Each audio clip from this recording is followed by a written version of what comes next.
ഓരോ നിമിഷവും നിറവുള്ളതാണ്, വ്യത്യസ്ത ഭാവങ്ങൾ നിറഞ്ഞതാണ്. ആഴമുള്ള അനുഭവങ്ങളിലേക്ക് അവ വഴി തുറക്കുന്നു. ആസ്വദിക്കൂ തന്മയി ഭാവത്തിൽ. തന്മയി ജ്വല്ലറി.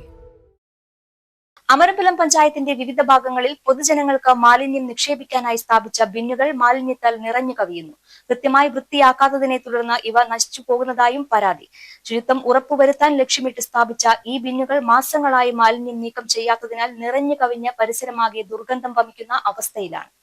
പൂക്കോട്ടുമടമങ്ങാടിയിൽ മധ്യഭാഗത്തും പള്ളിപ്പടി വില്ലേജ് ഓഫീസിന് സമീപം കൂറ്റമ്പാറ, 5 മൈൽ, ചുള്ളിയോട് തുടങ്ങിയ പ്രധാന അങ്ങാടികളിലും കുപ്പിയുടെ മാതൃകയിലുള്ള ഇരുമ്പുകൂടുകൾ സ്ഥാപിച്ചിട്ടുണ്ട്.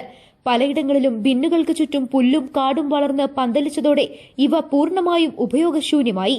പ്ലാസ്റ്റിക് ഉൾപ്പെടെയുള്ള മാലിന്യങ്ങൾ പരിസരത്തേക്ക് ചിതറിക്കിടക്കുന്നത് പ്രദേശത്ത് കൊതുകുകളുടെ ശല്യം വർദ്ധിക്കാൻ കാരണമായിട്ടുണ്ട്. മഴക്കാലം ശക്തമാകുന്നതോടെ പകർച്ചവ്യാധി ഭീഷണിയിലുമാണ്. മുൻപെല്ലാം പഞ്ചായത്ത് അംഗങ്ങളുടെ നിർദ്ദേശപ്രകാരം ഹരിതകർമ്മസേനാംഗങ്ങളാണ് ഇവ വൃത്തിയാക്കിയിരുന്നത്. നിലവിൽ പഞ്ചായത്ത് അംഗങ്ങൾ ഇതിന് തയ്യാറാകുന്നില്ല എന്ന പരാതിയും നാട്ടുകാർക്കുണ്ട്. ലക്ഷങ്ങൾ ചെലവഴിച്ച് നടപ്പിലാക്കിയ പദ്ധതി അധികൃതരുടെ അനാസ്ഥ കാരണം പൂർണ്ണമായി പരാജയപ്പെടുന്ന കാഴ്ചയാണ്. മാലിന്യം കൃത്യമായി ശേഖരിക്കാൻ പഞ്ചായത്തോ ബന്ധപ്പെട്ട ഏജൻസികളോ തയ്യാറാകുന്നില്ലെന്നാണ് പ്രദേശവാസികളുടെ പ്രധാന പരാതി. ഓണത്തിന് മുൻപ് മാലിന്യം മാറ്റിയില്ലെങ്കിൽ ഓണം കഴിയുന്നതോടുകൂടി സ്ഥിതിഗതികൾ കൂടുതൽ സങ്കീർണമാകും. പൊതുജനാരോഗ്യത്തിന് ഭീഷണിയാവുകയും നോക്കുകുത്തിയായി മാറുകയും ചെയ്ത ഈ മാലിന്യ ബിന്നുകളിലെ മാലിന്യം ഉടൻ നീക്കം ചെയ്യാനും പരിസരം ശുചീകരിക്കാനും അധികൃതർ അടിയന്തരമായി ഇടപെടണമെന്ന് നാട്ടുകാർ ആവശ്യപ്പെടുന്നു. News bureau, Pookkottumpadam.